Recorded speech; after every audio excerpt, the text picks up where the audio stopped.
Bonjour à tous et bienvenue Quai des Savoirs pour cette avant-dernière journée de la mêlée numérique 2022.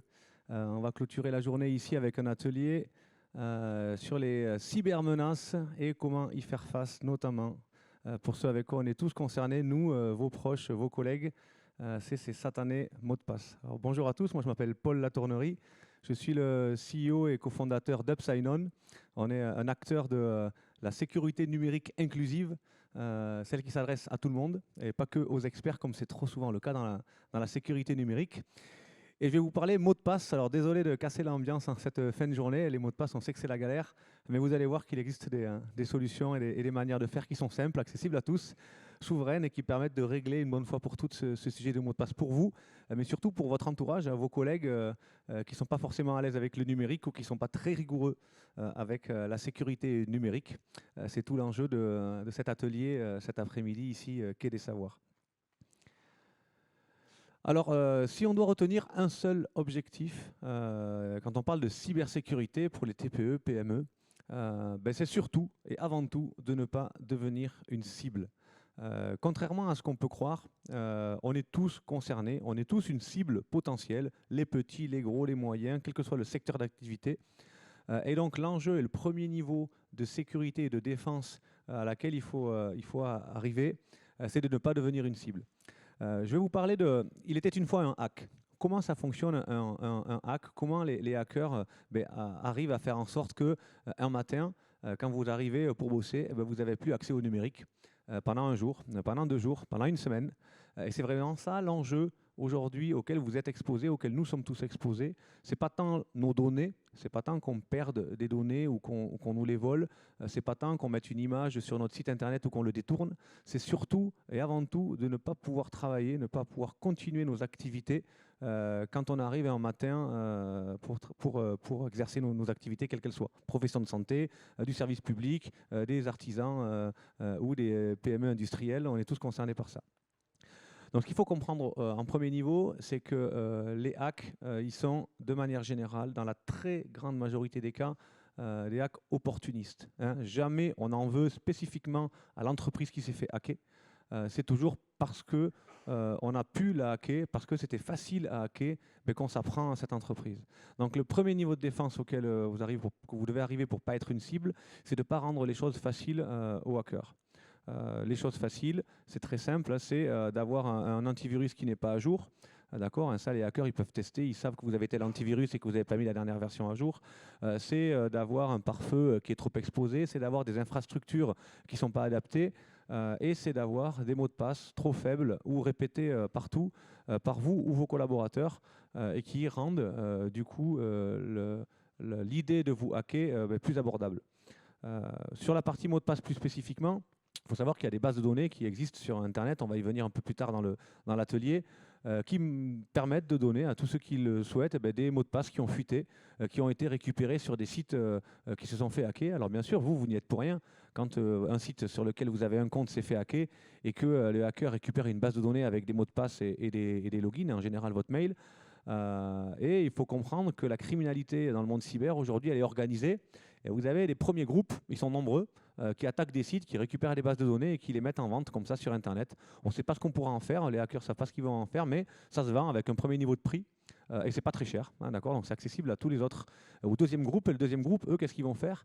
Ils vont récupérer ces bases de données-là et ils vont les qualifier. Les qualifier, ça veut dire qu'ils vont aller tester tous les mots de passe, tous les logins sur tous les sites du monde entier, en tout cas tout ça, et quand je dis qu'ils le font, c'est pas eux, ce sont des robots qui le font, ils les programment, eux, et ils vont du coup constituer une seconde liste qui, elle, va être la liste des logins mots de passe pour tous les sites sur lesquels ça fonctionne, d'accord, et s'il y a le vôtre au milieu, si ça ne fonctionne pas, il n'y a pas de problème, mais s'il y a le vôtre au milieu parce que vous utilisez le même mot de passe partout et que c'est entre les mains de ces seconds groupes, vous allez à ce moment-là devenir une cible potentiellement, puisqu'il y a un troisième groupe qui, eux, vont s'occuper de récupérer et d'acheter ces listes-là pour pouvoir ensuite attaquer votre site, attaquer votre entreprise, venir la bloquer, venir voler les données, venir tout effacer. Une fois qu'on a compris ça, on comprend qu'un des premiers moyens de se protéger des hacks pour ce qui est des mots de passe, et vous allez le comprendre tout au long de l'atelier, c'est d'avoir des mots de passe uniques, des mots de passe différents sur tous les comptes et des mots de passe suffisamment robustes. Donc la règle, elle est simple, des mots de passe différents sur tous les comptes et des mots de passe robustes. Et comment on atteint ça? On va le faire ensemble pendant tout l'atelier. Pardon.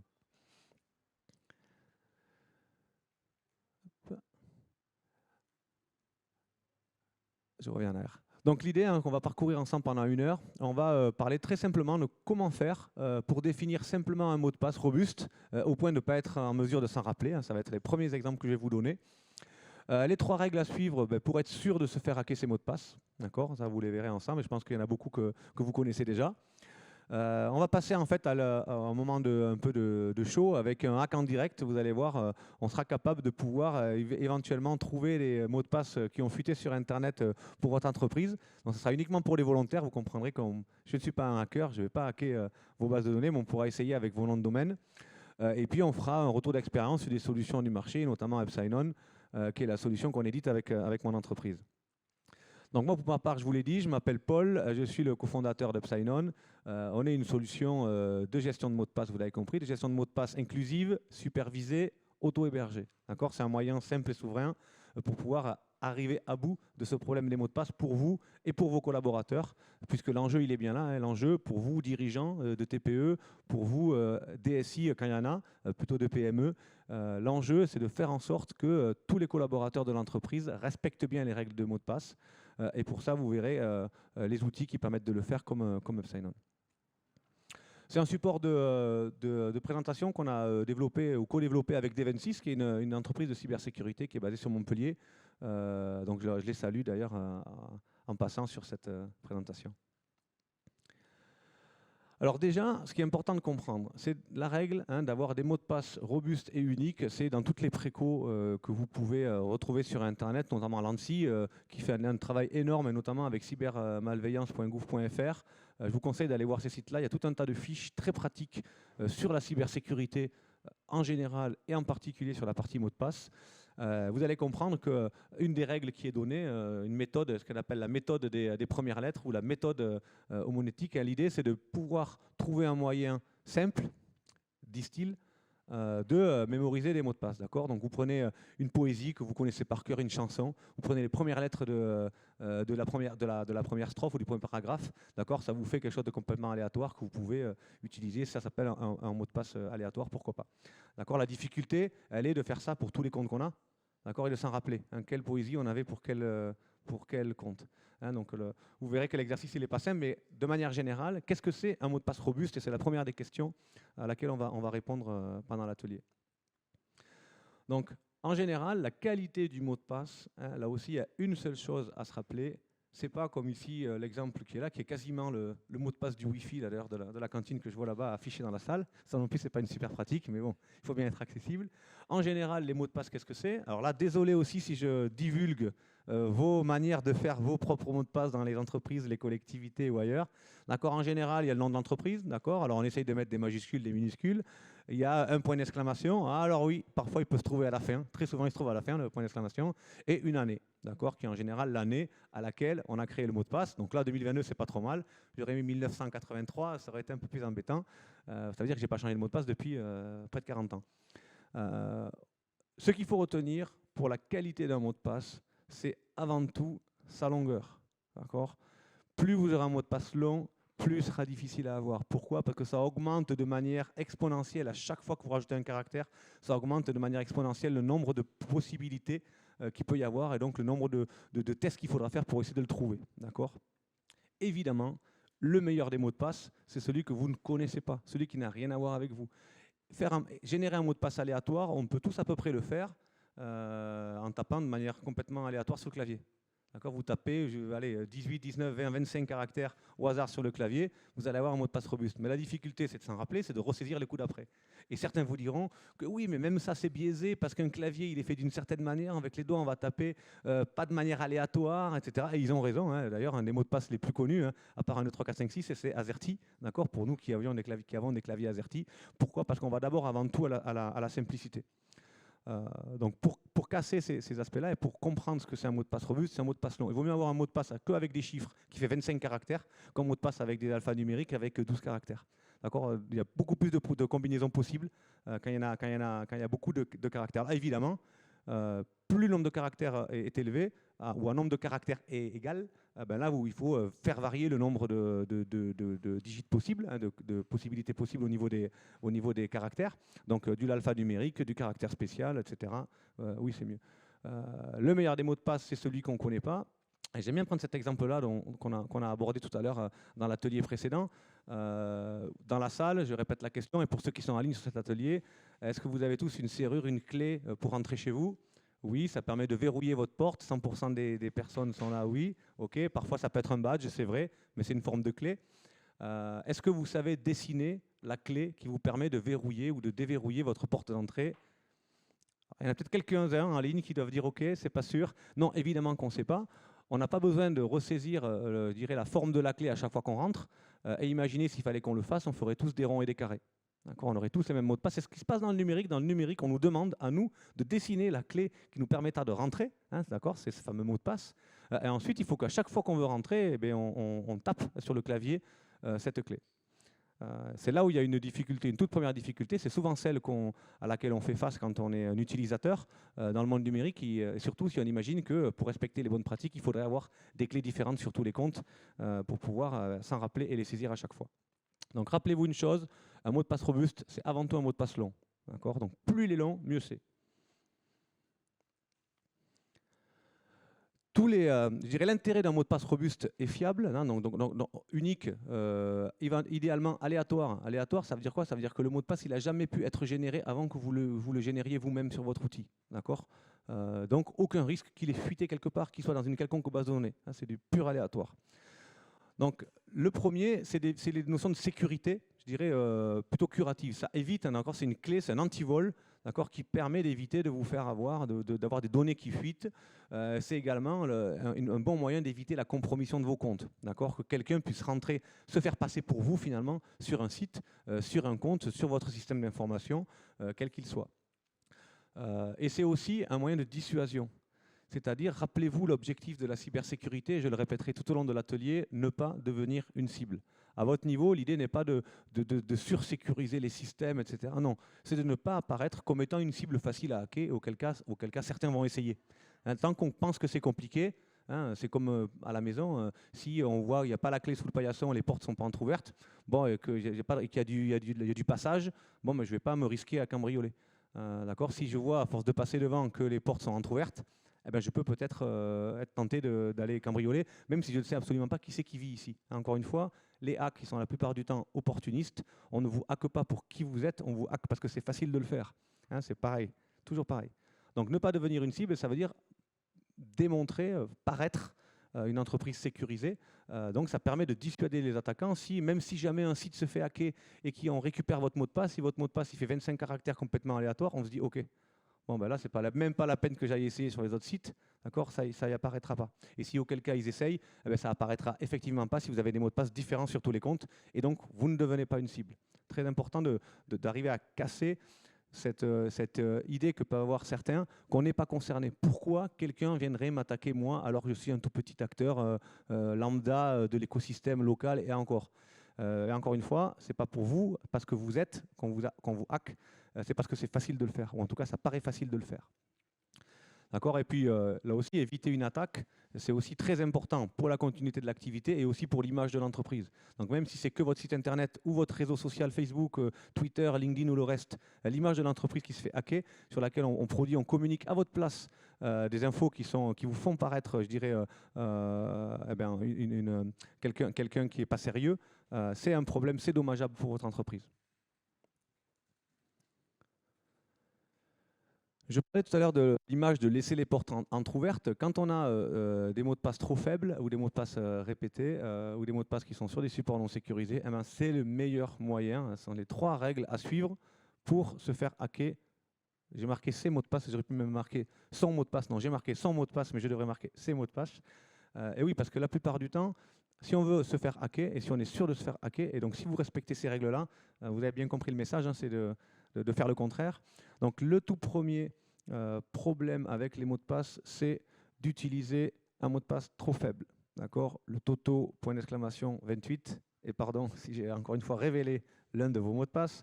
C'est trop faible, vous pouvez dire ce que vous voulez, les hackers, enfin même pas les hackers, les robots des hackers, ils vont le tester celui-là. Ils vont le tester et pas que le 28, parce que ça dépend du département dans lequel vous êtes ou de votre date de naissance, mais ça va être testé, d'accord. Et il faut bien comprendre, et je vais vous le montrer juste après, la puissance de calcul aujourd'hui disponible permet d'aller tester tous ces mots de passe-là et de rentrer, d'accord. Et encore une fois, c'est du crime organisé, rappelez-vous, il était l'histoire d'un hack. Les premiers, ils récupèrent les données, d'accord. Ça peut être des étudiants, des personnes lambda, des gens qui font ça pour leur hobby, et ils vendent ça sur Internet pas très cher. Les seconds, ils vont qualifier les données. Eux, ils vont monter des algorithmes qui vont les tester, casser tous ces mots de passe, ils vont dire, ben, ces mots de passe-là, ils sont disponibles sur tel site. Ça vaut beaucoup plus cher. Et ensuite, il y a ceux qui vont carrément mettre en place les outils pour aller vous hacker, récupérer la donnée, vous bloquer avec des ransomware, etc. Donc, premières des règles à suivre pour être sûr de se faire hacker, c'est d'avoir un mot de passe trop faible, d'accord, trop simple. Hein, trop simple, ça veut dire trop court ou trop simpliste avec les fameux AZERTY, le password avec un P majuscule, un arrobase, les $2, hein, le fameux code. Et là, il respecte toutes les règles, celui-là, de la longueur du mot de passe, des caractères spéciaux des chiffres, des majuscules, minuscules. Mais par contre, il est connu, c'est un des mots de passe les plus connus. Donc, il est forcément utilisé par les hackers pour aller essayer de voir si ce n'est pas vous qui avez mis celui-là. Le deuxième, c'est d'utiliser le même mot de passe partout. Et d'ailleurs, s'il y a une énième chose qu'il faut que vous reteniez, c'est la pire des pratiques en termes de mot de passe, c'est d'utiliser le même mot de passe plusieurs fois. D'accord ? Et a fortiori, le même mot de passe partout. Il vaut mieux avoir n'importe quel outil pour le stocker, n'importe quel mot de passe plus simple, mais tant que vous n'utilisez pas le même partout, c'est mieux. D'accord ? Ma mère qui utilise un calepin pour noter ses mots de passe, ses mots de passe différents, du coup, sur tous les comptes, c'est mieux. Hein, c'est mieux que d'utiliser le même mot de passe partout. Et en plus, le calepin, il n'est pas en ligne, donc elle ne peut même pas se faire hacker. Bien sûr, il reste toujours l'inconvénient de les saisir. Si elle perd son calepin, elle n'a plus rien. Mais c'est quand même moins pire que d'utiliser le même mot de passe partout. Rappelez-vous pourquoi. Parce qu'un mot de passe qui fuite quelque part, indépendamment de votre volonté, les hackers, ils vont les essayer sur tous les sites. Si vous les mettez ce même mot de passe sur tous les sites, c'est tous ces sites-là qui sont compromis. Et quand je dis le même mot de passe, ce n'est pas exactement le même mot de passe. Si vous faites le mot de passe légèrement différent, avec des 1, 2, 3, 4, 5 à la fin, ou avec quelques lettres remplacées par des caractères spéciaux du type le 3 en E, le arrobase pour le A, etc., ben ça, ils vont les essayer parce que les algorithmes, les robots qui vont faire, ils ont déjà intégré le fait d'utiliser toutes ces combinaisons possibles de mots de passe. D'accord ? Donc, utiliser des mots de passe trop simples, utiliser le même mot de passe partout, ça c'est un problème. Le dernier élément, c'est d'utiliser des supports non sécurisés, j'en reviens au calepin de ma mère, des supports non sécurisés pour stocker tous ces mots de passe-là ou pour les communiquer entre nous. Il y a évidemment des besoins de partager certains identifiants entre collègues dans le monde de l'entreprise, c'est vrai pour les plus petits, c'est vrai pour les plus gros. Si vous utilisez du mail, des fichiers en partage, des post-it ou autres, pour les stocker, vous en rappeler ou pour les partager à plusieurs, ben ça va être un des meilleurs moyens aussi pour vous faire hacker. Parce que du coup, vous avez les mots de passe en clair, ils sont disponibles sur des supports non sécurisés. S'ils tombent entre les mains de personnes malveillantes ou si quelqu'un sait que vous avez ces pratiques-là, alors vous apparaissez comme une cible facile. Okay. Donc évidemment, la contraposée de tout ça, c'est que si vous devez appliquer des règles ou donc sécuriser pour les mots de passe, c'est-à-dire des mots de passe différents sur tous les comptes, des mots de passe suffisamment robustes, pour ça il vous faut un outil, on va en parler, et du coup il faut un outil qui vous permet de faire en sorte et de vous assurer que tout le monde a bien des mots de passe complexes, des mots de passe longs, robustes on appelle, des mots de passe différents sur tous les comptes et qui sont stockés dans un outil sécurisé.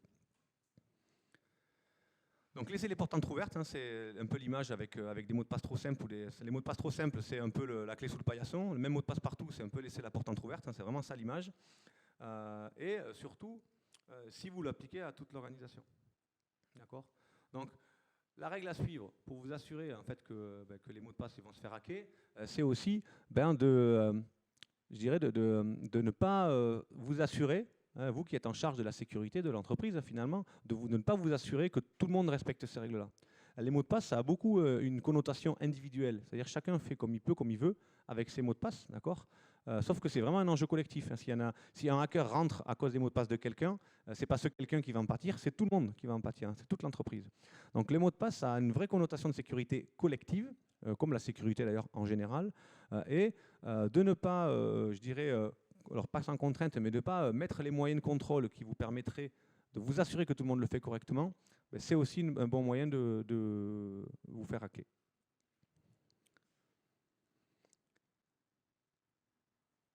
Alors on va faire ah non, mais cette partie-là, je ne peux pas le faire parce qu'il faudrait que je rentre sur les sites. Donc on la fera, vous me contacterez, on fera, vous viendrez me voir sur le stand pour ceux qui sont ici. On pourra le faire en ligne directement. Deux exemples de sites que je mentionne là. Le premier est payant, dihash.com. Il référence en fait toutes les fuites sur la partie mot de passe qui sont disponibles sur le darknet. Ça vaut ce que ça vaut. Et contrairement au second qui fait adresse mail par adresse mail, celui-là il fonctionne par nom de domaine.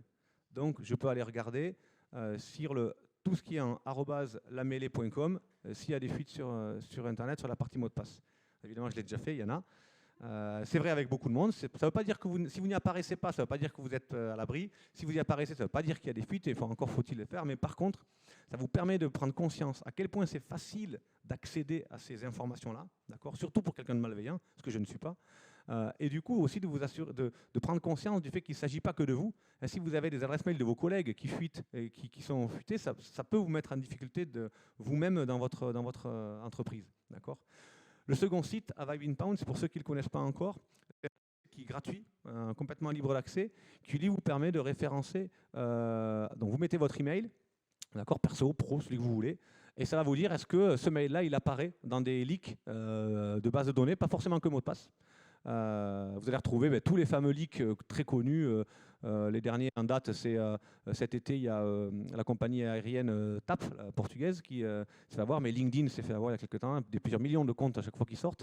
Et donc eux, ils référencent si vous apparaissez dans ce genre de leak-là. D'accord, il y a des leaks connus, des leaks moins connus, mais ça vous permet en fait de vous dire ah ok, c'est quoi le bon réflexe quand vous apparaissez dans un site, c'est pas de dire oh mince, là c'est rigolo. Non, c'est de changer vos mots de passe. Donc, direct, vous allez changer vos mots de passe. Ceux-là et tous les autres si vous voulez. Mais il faut aller changer ses mots de passe, au moins, ben là, même si le mot de passe il a fuité, il n'y a pas que des fuites de mots de passe, il y a aussi des fuites de vos données personnelles, vos adresses, ça peut être des moyens de paiement, ça peut être embêtant, on pourra en changer, l'adresse on ne peut pas en changer, mais pour être vigilant derrière sur le fait que d'autres peuvent exploiter ces infos pour essayer de monter des arnaques, du phishing ou autre. Donc ces deux sites que vous, enfin, le premier il est payant, ah c'est mignon celui-là. Le deuxième il est gratuit. Là aussi, passez-les et puis bonne pratique, allez remplacer les mots de passe dès que vous voyez qu'ils sont compromis. Dans les fuites, ce qui est important aussi de comprendre, c'est que ce qui est bien fait, il ne stocke surtout pas votre mot de passe. D'accord, ça serait une faille parce que s'il connaît votre clé derrière, s'il se fait hacker, effectivement la clé elle est disponible partout sur Internet. Une bonne manière de faire, c'est de stocker ce qu'on appelle un hash de mot de passe. Donc maintenant, il y a très peu de sites qui ne le font pas correctement. Donc la plupart du temps, le hash d'un mot de passe qui est stocké, c'est ce qu'on appelle l'empreinte de votre mot de passe. On passe votre mot de passe au travers d'une fonction mathématique qui vous donne un code complètement farfelu quand on le regarde. Et surtout, la fonction inverse, elle n'existe pas. Donc je ne peux pas, à partir de ce résultat-là, trouver le mot de passe initial. Donc en fait, le site, lui, il lui suffit de prendre le mot de passe que vous saisissez, de le passer dans la fonction mathématique et d'aller le comparer par rapport à cette empreinte qui stocke. Et c'est comme ça qu'il sait que c'est vraiment vous ou pas. Sans avoir besoin de stocker le mot de passe. C'est un peu l'image de la chaussure de Cendrillon, si vous n'avez pas compris l'image. Et ça, c'est là aussi hashtag D26, les partenaires avec qui on a fait le support, c'est eux qui prennent cette image-là. Ils ne doivent pas être les seuls. Mais encore une fois, Cendrillon, elle avait sa chaussure. Le moyen de retrouver qui était Cendrillon, c'était qu'il y a un seul pied qui va dans la chaussure, et le roi ou le prince qui avait la chaussure, il fallait qu'il essaye tous les pieds pour essayer de voir ceux qui étaient malveillants, qui ne rentraient pas, ceux qui pensaient vraiment que c'était leur chaussure, ou celles qui pensaient vraiment que c'était leur chaussure. Et donc le hash d'un mot de passe, c'est ça. Il faut savoir qu'aujourd'hui, avec les puissances de calcul disponibles sur Internet, même les bases de données qui suivent avec vos hashes de mots de passe, elles sont cassables en quelques instants. Et c'est d'ailleurs la démo qu'on va faire juste après. Du coup, là aussi, ça veut dire que finalement, même le site un peu sécurisé qui applique les bonnes pratiques, mais qui à un moment donné a une faille et se fait hacker, que ce soit une faille interne ou externe, par exemple un employé qui récupère la base de données, donc du coup si c'est les hash, c'est mieux que les mots de passe en clair, et qui pousse ça sur Internet pour se venger, vous n'êtes pas suffisamment à l'abri parce que même avec le hash de mot de passe, surtout si vous utilisez des mots de passe trop simples, et je vais vous expliquer pourquoi, en fait, les hackers, ils arrivent avec des outils, des puissances de calcul d'aujourd'hui. Qu'est-ce qu'ils vont faire? En fait, ils vont faire ce qu'on appelle de la brute force. C'est-à-dire qu'ils vont prendre, pour reprendre l'image, ils vont prendre la chaussure, ils vont prendre les pieds de tout le monde et ils vont essayer. Ils vont essayer tous les pieds de toutes les formes possibles et imaginables. Et l'avantage, c'est qu'ils peuvent en faire 19 milliards par seconde. Donc effectivement, ils arrivent en essayant toutes les combinaisons de mots de passe possibles à voir les hashes que ça génère, les comparer par rapport à la base de hashes qu'ils ont et dire ok, bon, ben celui-là, c'est le fameux Toto 28 point d'exclamation. Ok, c'est comme ça que ça marche. Donc là aussi, pour s'en prémunir, on va le voir. Hein. Là, c'est l'exemple de la vidéo qu'on va pouvoir lancer. Donc imaginez, juste avant de lancer la vidéo, une base de données qui a fuité avec 30 000 mots de passe. Donc mots de passe hachés. Okay, quand on les regarde, ça fait des codes complètement farfelus. Ça ressemble à des codes Wi-Fi, vous savez, que vous avez sur vos box, là, qui sont impossibles à prononcer pour les amis qui viennent se connecter sur le Wi-Fi à la maison. Donc ça ressemble à ça, d'accord. Donc ils prennent cette base-là, donc ça c'est leurs données d'entrée. Ils vont les comparer à une base de données de mots de passe qu'ils ont, qui sont des mots de passe les plus utilisés, les plus connus, à peu près 10 millions de mots de passe, d'accord. Ces mots de passe-là, ils vont créer un algorithme sur lequel ils vont générer toutes les combinaisons possibles, les variantes possibles de ces mots de passe-là. Ils vont les passer dans les fonctions de hash et ils comparent en fonction de cette base de hash qu'ils ont. Donc si ça match, ben, ils ont trouvé Cendrillon, et puis ils disent ok, bon, ben, le mot de passe qui permet de générer ce hash, c'est celui-là, et donc ils en font une base de données. Donc si vous lancez la vidéo, elle va tourner derrière moi. Donc là, outre je dirais le côté un peu complexe de ce qui va passer à l'écran, mais c'est toutes les fonctions classiques. Donc là, on voit apparaître les hashes de mots de passe. Ils passent au niveau des puissances de calcul sur Azure. C'est pas la vidéo qui tourne là. Imaginez-vous, location sur Azure, supercalculateur, ça coûte 20 € de l'heure à peu près. D'accord, 19 milliards de calculs par seconde. Donc là, il n'y a rien qui tourne, mais c'est pas grave. Imaginez-le, hein, pour en faire appel à votre imagination. Et à la fin, pour ce résultat-là, donc café des 26, pour ne pas les nommer, ah voilà, là, ça commence à tourner, ça y est. Donc là, ça essaye. Ça passe 19 milliards de combinaisons par seconde et ça vient comparer au hash, d'accord. Donc là, on va arriver presque au résultat, voilà. En 16 secondes, 43% de la liste des 30 000 mots de passe sont connus, de manière sûre. Pour ce login, c'était ce mot de passe-là, d'accord. Donc ça, c'est les hackers de l'équipe numéro 2 hein, qui ont récupéré des bases de données que certains autres ont hackées. Eux, ils récupèrent ces bases de données et ils vont constituer une liste de mots de passe. L'équipe 3, elle va les tester sur tous les sites. Elle va leur revendre encore plus cher la liste de tous les sites sur lesquels les mots de passe fonctionnent. D'accord. Bon, je ne sais pas si l'élément était très concluant, mais croyez-moi, pourtant, nous, on n'est pas hackers, on n'a pas beaucoup de moyens. Donc imaginez ceux dont c'est l'activité principale, hein, ces organisations criminelles dont l'activité principale, avant c'était la vente d'armes, après c'était le trafic d'organes, maintenant c'est le numérique, tellement c'est lucratif. Ils ont des moyens, sans grands moyens, ben, ça leur permet déjà de pouvoir passer dans tout un tas d'acteurs qui n'avaient rien demandé et qui se croyaient ne pas être une cible. Hein, donc si vos mots de passe fuitent et que vous utilisez le même mot de passe partout, ben, vous devenez une cible. On peut repasser à la diapo. Donc les recommandations maintenant. On avance dans le temps, il nous restera un petit quart d'heure. Les recommandations. Donc c'est important sur cette partie mot de passe, si vous ne l'avez pas compris tout au long de l'atelier, d'améliorer la sécurité de vos comptes par le renforcement des mots de passe. C'est vraiment un premier niveau. Vous pourrez rajouter tout un tas d'autres actions par ailleurs, elles sont toutes complémentaires, mais sur la partie mot de passe, vous avez cette responsabilité-là et vous assurez que vos collaborateurs font la même chose. Donc un mot de passe unique pour chaque service, on l'a assez dit, hein, mot de passe robuste, unique sur chaque service. Le fait de changer régulièrement vos mots de passe, d'ailleurs très souvent, les RSSI ou ceux qui sont en charge de la sécurité, ils n'ont plus que ce moyen-là. Parce qu'ils n'ont pas les moyens de savoir si tout le monde utilise des mots de passe robustes ou pas. Donc un moyen simple d'être sûr que même si vous utilisez un mot de passe, il n'a pas fuité, c'est de vous le faire changer. D'accord ? Sauf que c'est aussi pour ça que c'est avec une astérisque, de plus en plus, et même l'ANSSI maintenant fait évoluer son discours là-dessus, plus on va contraindre l'utilisateur, plus, en tout cas une partie d'entre eux, vont trouver des moyens de contournement qui sont moins sécurisés que la pratique initiale. D'accord ? Donc là, excusez-moi, là aussi encore, pardon, je vais révéler une manière que vous avez tous, ou qu'on a tous, de gérer nos mots de passe. Si je vous demande de changer votre mot de passe toutes les 3 semaines, d'accord, au bout d'un moment, ça vient très très vite, vous allez mettre le même mot de passe et vous allez faire 1, 2, 3, 4, 5 à la fin en l'incrémentant à chaque fois. On fait tous comme ça parce que c'est trop contraignant, qu'on n'y arrive pas, que nous, ce qu'on veut, c'est pas gérer des mots de passe, c'est travailler. Et on est tous comme ça, la sécurité. Donc il faut trouver les moyens, proposer des outils qu'il faut. Il vaut mieux avoir un mot de passe très robuste, d'accord, très long, unique pour le compte. Et du coup, c'est pas la peine de le changer, puisque notamment s'il est aléatoire, il ne peut pas avoir fuité quelque part. Donc on peut le garder pendant au moins 1 an. Donc de plus en plus, on en revient à ça. Être vigilant aux mails, aux infos, au phishing, à toutes ces actions qui sont faites et qui vous demandent de renseigner vos identifiants. Donc là aussi, les solutions de gestion de mots de passe comme Epsilon, le remplissage automatique, il vient filtrer, il ne marche, il ne fonctionne que strictement sur le site pour lequel ça a été enregistré. Donc si c'est un site frauduleux qui vous demande de renseigner vos mots de passe, ça ne marchera pas automatiquement. Rien ne vous empêchera, vous, de les saisir. Mais si le remplissage automatique ne marche pas, ça peut vous poser des questions. Alors parfois, ça ne marche pas. C'est normal que ça ne marche pas. Le site ne veut pas que le remplissage automatique fonctionne. Mais dans d'autres cas, si ça marchait jusqu'à présent et que ça ne marche plus, posez-vous la question. C'est que ce n'est peut-être pas le bon site. L'avant-dernier élément, c'est plutôt d'activer, quand c'est possible, la double authentification. Vous savez, la double authentification, pour ceux qui ne comprennent pas, c'est quand d'un côté, vous mettez votre login, votre mot de passe, et de l'autre, vous recevez un autre élément, un code, un lien à cliquer ou une appli sur laquelle il faut aller s'authentifier pour que vous puissiez accéder à vos comptes. Typiquement sur les banques, aujourd'hui, elles ont l'obligation de mettre en place le double facteur. Et il n'y a pas que les banques, il y a tout un tas d'autres outils, métiers, d'autres sites qui permettent de le faire quand c'est possible. Là aussi, c'est plus simple c'est plus sécurisé de faire appel à ces systèmes-là, parce qu'il ne suffira pas d'avoir vos mots de passe pour rentrer, il faudra aussi avoir compromis la seconde authentification.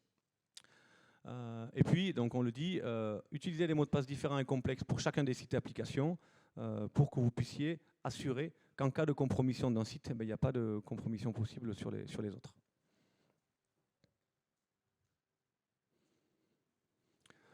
Bon, au-delà des simples mots de passe, le multifacteur, donc le double facteur, vous avez beaucoup de manières de venir compléter l'authentification par login mot de passe qui vous permet de renforcer la sécurité.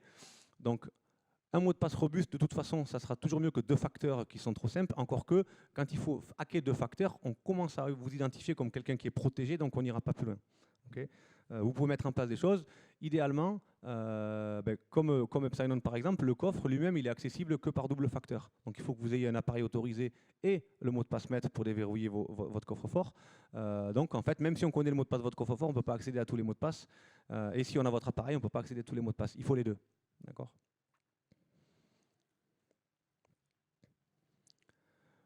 Donc pour revenir à tout ce qu'on a vu jusqu'à présent, on dit que la cybersécurité pour les TPE-PME, c'est surtout de ne pas devenir une cible. Pour ce qui est des mots de passe, c'est du coup, ça veut dire, par voie de conséquence, d'avoir des mots de passe différents, robustes sur tous les comptes et de vous assurer que l'ensemble des collaborateurs appliquent cette simple règle-là, dont on sait qu'elle est très compliquée si on n'a pas d'outils. Donc, d'ailleurs, si on reprend le même document qu'au début, sur la partie mots de passe qu'édite Cybermalveillance, la règle numéro 4, c'est il vous faut un gestionnaire de mots de passe. Aujourd'hui, vous n'avez pas le choix, il vous en faut un, quel qu'il soit. D'accord ? Le navigateur, le Google, votre fichier, j'en sais rien. Il faut quelque chose pour le faire. D'accord ? Il faut quelque chose qui respecte un minimum de règles de sécurité, parce qu'à partir du moment où vous allez mettre toutes vos clés dans une boîte à clés, il faut s'assurer quand même que la boîte à clés, elle est sécurisée un minimum. Okay ? De toute façon, tout ce qui vous permettra d'avoir des mots de passe différents sur tous les comptes, d'accord, c'est déjà mieux que de mettre les mêmes mots de passe partout. Donc là, vraiment le pire, même mot de passe partout, ça c'est le pire. Ensuite, l'idée, c'est d'abord de choisir un outil sûr. Un outil sûr, ça veut dire quoi? Alors ça dépend de vos besoins en sécurité, mais ça peut être un outil qui n'est pas sur le cloud, d'accord, comme ça, hein, il n'y a pas cette possibilité de hacker. Ça peut être un outil qui est certifié, hein, l'ANSSI certifie certains outils. Alors il n'y a plus de gestionnaire de mots de passe certifié aujourd'hui, mais nous on est en train de passer la certification, donc il y en aura un bientôt. L'idée, c'est de choisir aussi un outil accessible à tout le monde. D'accord ? Accessible à tout le monde, pourquoi ? Parce que si vous mettez en place un outil et que personne ne s'en sert, vous n'avez pas amélioré le niveau de sécurité. D'accord ? Et souvent, c'est aussi ça qui coûte cher, c'est que souvent on met en place des outils qui ne sont pas utilisés, et c'est dommage, c'est du gaspillage.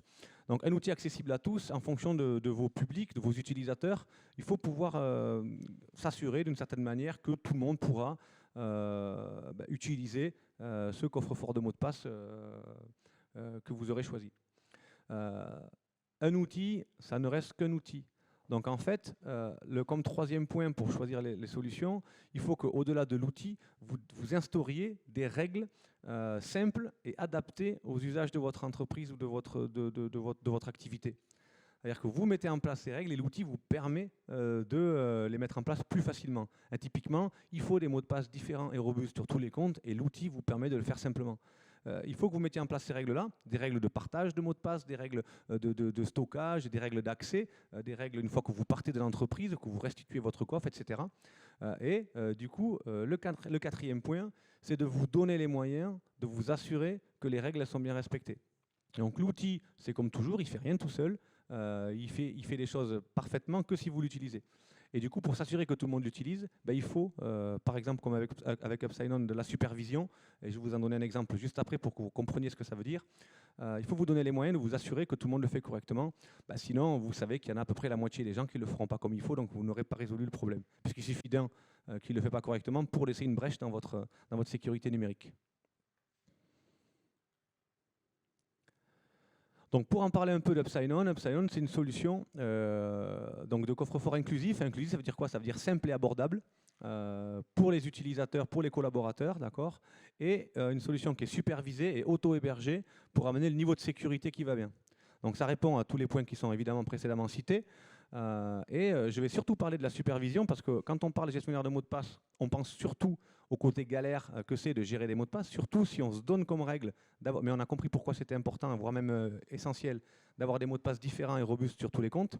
Mais il faut surtout se donner les moyens de s'assurer que c'est bien respecté. Et ça, c'est la supervision. Donc ça, c'est la console de supervision qui est entre les mains de l'équipe IT et qui va du coup pouvoir suivre l'évolution de la force des mots de passe de tout le parc utilisateur, détecter ceux qui ont encore des difficultés avec cette règle-là, et du coup pouvoir mettre en place les actions correctives pour renforcer le niveau de sécurité de tout le monde.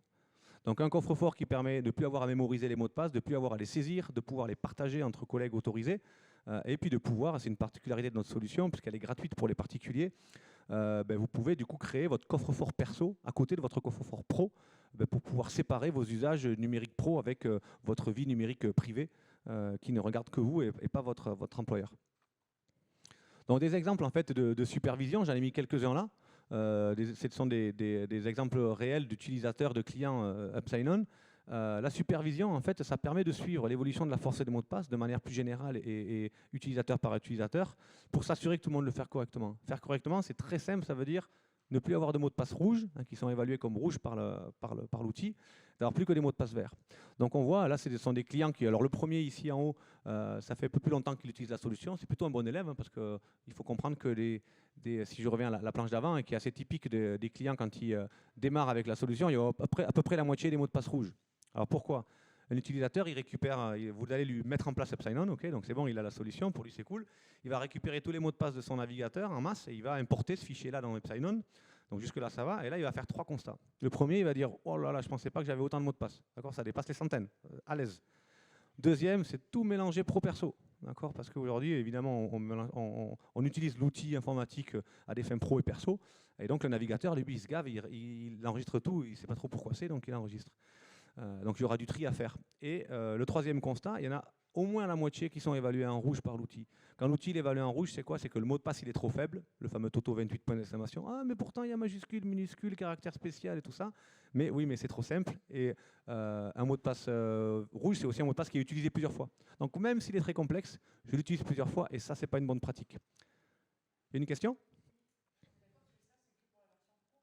Exactement, donc on pose la question si ça c'est que pour la version pro. Donc oui, la supervision n'est que pour la version pro, la version perso, chacun est autonome pour gérer ses propres mots de passe. Il n'y a aucun regard et droit de regard de quiconque sur je dirais, ce qui est fait avec les mots de passe. Et c'est bien tout l'enjeu avec les mots de passe, c'est de garder la notion d'intégrité et de confidentialité. C'est-à-dire que la solution comme Upsign-On ne permet à personne d'autre que l'utilisateur lui-même, que celui qui a accès à son coffre, de pouvoir voir le contenu de son coffre. Donc même ceux qui sont en position de supervision, admin sur le serveur, ils ne peuvent jamais accéder au secret. Ça, c'est la base. Et donc, la supervision ne s'applique que pour les coffres forts pro. Pour les coffres forts pro, le stockage, il est auto-hébergé par l'entreprise ou par son partenaire informatique de confiance, alors que pour la version perso, c'est uniquement sur les appareils des utilisateurs, avec de la synchronisation entre les différents appareils pour disposer de ces mots de passe sur tous ces appareils sans dépendance à l'opérateur d'un côté Apple, de l'autre Windows, de l'autre Android. La solution est disponible sur tous ces appareils-là, donc on peut accéder à ces secrets sur les différents postes. Donc au départ, à peu près la moitié des mots de passe rouges, et puis on voit, ça a mis un peu de temps là, pendant l'été à se mettre en place, ou en tout cas à ce truc, et puis ils ont décidé, ça y est, à la rentrée, on va commencer à travailler, et là c'est maintenant que commence la remédiation. Encore une fois, l'outil ne fait pas tout, l'outil permet de faire. Et donc là, ils ont commencé à supprimer des mots de passe rouges qu'ils ont remplacés par des verts. Et ce qu'on voit à chaque fois, c'est que de toute façon, dès la mise en place de l'outil, ce qui est autant ça prend un peu de temps d'aller retravailler tous les mots de passe rouges parce que les gens, il faut le temps qu'ils s'habituent et qu'ils le fassent, qu'ils le mettent en place. En revanche, et on le voit sur les deux diagrammes d'à côté, c'est que quoi qu'il arrive, eux, les nouveaux mots de passe qui sont générés, eux, ils sont verts. C'est-à-dire que pour tous les nouveaux comptes, de suite, on va arrêter de mettre les mêmes mots de passe qu'avant. Ou d'en inventer un soi-même. Hein. On va générer un mot de passe aléatoire par l'outil et ce sera le mot de passe pour ce compte-là. Donc ça, on voit l'effet de suite. La proportion des mots de passe rouges, elle se réduit comme peau de chagrin.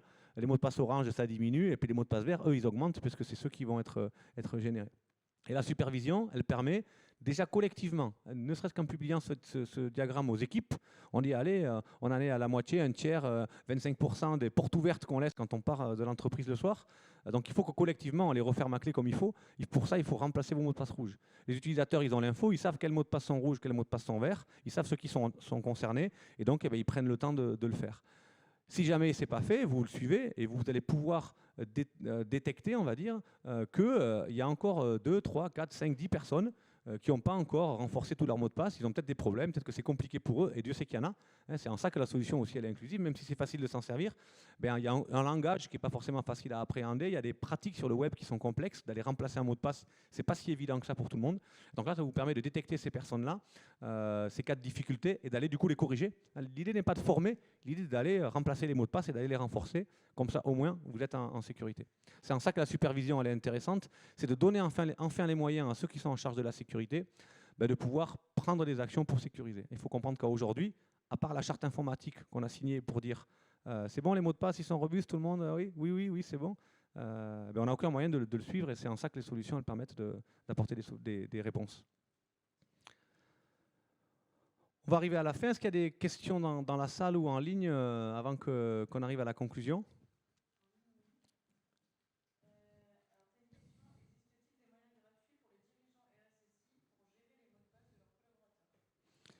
Alors, je répète la question, est-ce qu'il existe des moyens gratuits, c'est ça, faciles, on pourrait rajouter, pour les RSSI, pour gérer les mots de passe de ses collaborateurs? Alors, bonne question. Il y a une question de principe déjà. Est-ce qu'on gère les mots de passe de quelqu'un d'autre? Les mots de passe, c'est censé être individuel, privé, sinon c'est un risque, c'est une faille potentielle. Donc, je vais répondre à la question différemment. Ça doit exister. C'est possible de le faire avec les outils qui existent. Typiquement, un outil qui vous permet de partager des identifiants à plusieurs, c'est une moyenne qu'il y en ait un qui soit le gestionnaire des mots de passe et que les autres soient les destinataires. D'accord. Donc avec Upsign-On, par exemple, on peut le faire soit de compte à compte, soit par un dossier partagé. Le RSSI, pourquoi pas, pourrait générer les mots de passe. Pour moi, le RSSI doit plutôt imposer les règles, même si je comprends pourquoi il y a cette question-là. Imposer les règles, mettre en place les politiques, s'assurer que la politique qui met en place le RSSI, elle est bien respectée, et ça c'est la supervision qui permet de le faire.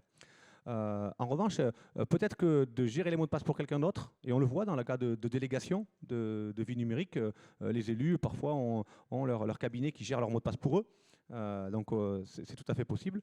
Les outils peuvent le faire gratuit, je ne sais pas, probablement, ça doit exister. Après la question c'est de savoir est-ce que c'est le rôle du RSSI, de la DSI ou de l'IT en général, de gérer les mots de passe des autres, ou est-ce que c'est le rôle de l'IT de trouver des outils qui permettent aux gens de gérer leurs mots de passe facilement. Nous, on a plutôt fait Upsign-On dans ce cadre-là, pour pouvoir donner les moyens à l'équipe IT de s'assurer que les politiques, qu'elles soient partagées ou pas d'ailleurs, soient bien appliquées.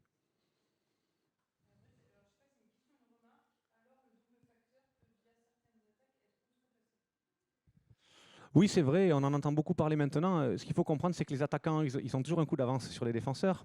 Ça, c'est vrai un peu partout. Même si les défenseurs font beaucoup de veille et se protègent, les attaquants, ils ont beaucoup de créativité. C'est vrai qu'aujourd'hui, il existe des moyens simples, entre guillemets, en tout cas pour ceux qui le souhaitent, d'aller casser certains des accès double facteur, notamment par SMS, notamment quand le deuxième facteur est un SMS. Dans tous les cas, le deuxième facteur, il n'est activable que parce qu'on a eu votre mot de passe. C'est quand on met login mot de passe que ça va appeler le deuxième facteur. Donc si déjà votre login mot de passe, votre mot de passe, il est ultra robuste, unique, etc., le deuxième facteur il ne s'active pas. Et ensuite, on commence déjà à être quand même dans des cas d'attaque un peu plus avancés, un peu plus élaborés, parce que peut-être on a été identifié comme quelqu'un de cible fragile. C'est quand même un peu moins répandu. Mais c'est vrai que la protection ultime, elle n'existe pas. Hein. C'est tout un tas de protections supplémentaires qu'il faut mettre. de la supervision, être prêt aussi à s'être fait hacker pour pouvoir réagir en cas de hack, pour pouvoir, je dirais, survivre, assurer la continuité des activités. C'est vraiment l'enjeu numéro un.